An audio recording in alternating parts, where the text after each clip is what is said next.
Hi viewers, welcome to my channel. இன்றைக்கி பன்னீர் மசாலா செய்யலாம் வாங்க. அது எப்படி செய்வதுன்னு பார்க்கலாம். இப்போ நான் பன்னீர் வாங்கி எடுத்திருக்கேன். ஹட்சன் பன்னீர் வாங்கியிருக்கேன். இது இந்த மாதிரி கட் பண்ணி பீசஸாக நம்ம எடுத்துக்கலாம். ஸ்கொயராக நம்ம பண்ணி எடுத்துக்கலாம். இந்த மாதிரி கட் பண்ணிக்கோங்க.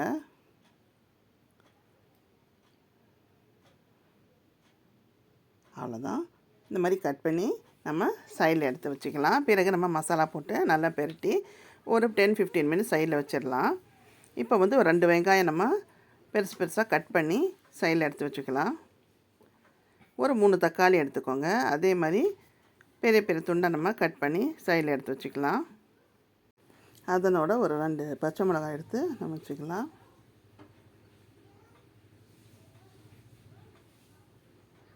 தக்காளி கட் பண்ணியாச்சு. இப்போ 2 பச்சை மிளகாய் எடுத்து நம்ம வச்சுட்டு இப்போ பன்னீர் நம்ம மசாலா தடவி வச்சிடலாம். ஒரு பாத்திரத்தில் நம்ம பன்னீர் மட்டும் தனியாக எடுத்துக்கலாம். எடுத்துகிட்டு சிக்கன் 65 மசாலா அதில் போட்டு நல்லா பெரட்டி ஒரு 10-15 மினிட்ஸ் ஊற வச்சுட்டு நம்ம அது தனியாக ஃப்ரை பண்ணி எடுத்துடணும். பிறகு நம்ம தாளிப்பு ரெடி பண்ணலாம். இந்த மாதிரி மிக்ஸ் பண்ணி தனியாக எடுத்து வச்சுக்கோங்க ஒரு 10-15 மினிட்ஸு. இப்போ ஒரு வாணலியில் ஒரு 4 குழிக்கரண்டியில் நம்ம நல்லெண்ணெயை விட்டுக்கலாம். எண்ணெய் நல்லா சூடாகட்டும். சூடான உடனே நம்ம இந்த பன்னீர் அதில் போட்டு நல்லா ஃப்ரை பண்ணி எடுத்துடலாம். இந்த மாதிரி மெதுவாக நம்ம திருப்பி விட்டு நல்லா ஃப்ரை பண்ணுவோம், இல்லைன்னா உடஞ்சிரும். அவ்வளோதான். இன்னொரு வாட்டி திருப்பி போட்டால் முடிஞ்சது. இப்போ நல்லா வறுத்துருச்சு. இப்போ பாருங்கள், சைடில் எடுத்து வச்சிடலாம். பன்னீர் மட்டும் அந்த எண்ணெயிலேயே நம்ம இப்போது தாளிப்பு ரெடி பண்ணலாம். அரைக்கிறதுக்கு இதில் நம்ம சாப் பண்ணி வச்சுருக்கிற ஒரு 2 வெங்காயம், ஒரு 3 தக்காளி, ஒரு 2 பச்சை மிளகா இருக்குது.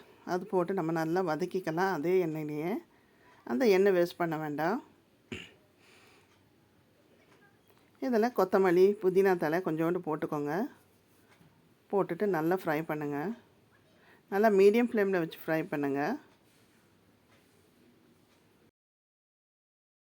நல்லா வதங்கின உடனே நம்ம சைடில் எடுத்து வச்சிடலாம் ஆறுறதுக்கு. நல்லா ஆறின பிறகு இது மிக்சியில் போட்டு நல்லா அரைக்கணும். இப்போது இதெல்லாம் அள்ளி எடுத்து வச்சிடலாம். அதே வாணலியில் ஒரு வெங்காயம் நான் சாப் பண்ணியிருக்கேன். அதை போட்டு நல்லா ஃப்ரை பண்ணிடலாம்.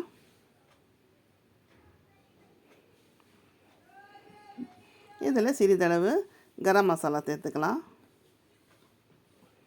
சேர்த்துட்டு அதனோட நல்லா ஃப்ரை பண்ணுவோம். இஞ்சி பூண்டு பேஸ்ட்டு 1 டேபிள் ஸ்பூன் அளவுக்கு சேர்த்துக்கோங்க.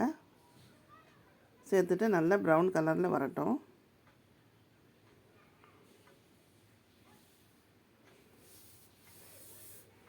இப்போ நம்ம அரைச்சி வச்சுருக்கிற அந்த மசாலா இதில் சேர்த்துக்கலாம். சேர்த்துட்டு மீடியம் ஃப்ளேமில் நல்லா ஃப்ரை பண்ணிக்கோங்க, அடி பிடிக்காத மாதிரி. இது நல்லா ஃப்ரை ஆரச்சு நல்லா எண்ணெய் விடும் சைடில். அந்த நேரத்தில் ஒரு அரை கிளாஸ் தண்ணியை விட்டு நல்லா வேக வச்சுக்கலாம் இந்த மசாலாவை. கொஞ்சோண்டு தண்ணி போட்டால் போதும், அரை கிளாஸு. இதில் தேவையான அளவு நம்ம உப்பு சேர்த்துக்கலாம்.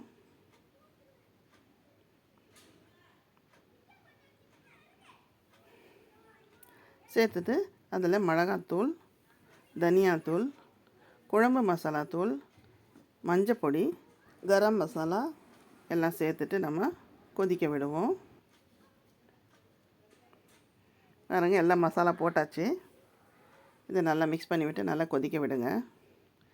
நல்லா கொதி வந்த பிறகு நம்ம வறுத்து வச்சுருக்கிற பன்னீரை அதில் போட வேண்டியது தான். இப்போ இந்த மசாலா நல்லா கொதிக்குது. இந்த நேரத்தில் நம்ம ஒரு 2 டேபிள் ஸ்பூன் அளவுக்கு தயிரை ஊற்றிக்கலாம். இது வீட்டிலையே ரெடி பண்ண பசுப்பால் தயிர். நல்லா டேஸ்ட்டாகவும் சுவையாகவும் இருக்கும். ஆச்சு, நல்லா கொதி வந்துருச்சு. இப்போ நம்ம பன்னீரை சேர்த்துக்கலாம். இது ஜஸ்ட் ஒரு 2-3 மினிட்ஸ் நல்லா குக் ஆனால் போதும், முடிஞ்சிடும். நீங்கள் எதுக்கு வேணாலும் இது சாப்பிட்லாம். சப்பாத்தி, தோசை ரொம்ப டேஸ்ட்டாகவும் சுவையாகவும் இருக்கும் இது. நீங்கள் இது கண்டிப்பாக ட்ரை பண்ணி பாருங்கள். இது சிம்பிளான முறையில் நாங்கள் செஞ்சுருக்கோம். இது வீட்டில் இருக்கிற மசாலா வச்சு நம்ம செஞ்சிடலாம். வாங்க, முடிஞ்சது. ஒரு தட்டு மூடி வச்சிடலாம் ஒரு 2 நிமிஷத்துக்கு. பாருங்கள், சூப்பரான பன்னீர் மசாலா ரெடி ஆயிடுச்சு. இதில் ஒரு 2 டேபிள் ஸ்பூன் அளவுக்கு நம்ம பட்டர் மேலே சேர்த்துக்கலாம். சேர்த்துட்டு சர்வ் பண்ண வேண்டியது தான். அவ்வளோதான், சுவையான டேஸ்டியான பன்னீர் மசாலா ரெடி பண்ணியாச்சு. வாங்க இப்போ நம்ம சர்வ் பண்ணிடலாம். இந்த ரெசிபி உங்களுக்கு பிடிச்சிருந்ததுன்னா இந்த வீடியோவை லைக் பண்ணுங்கள், ஷேர் பண்ணுங்கள், கமெண்ட் பண்ணுங்கள். மறக்காமல் பானூஸ் கிராண்ட் ஃபீஸ்ட் சேனலை சப்ஸ்கிரைப் பண்ணிவிடுங்க.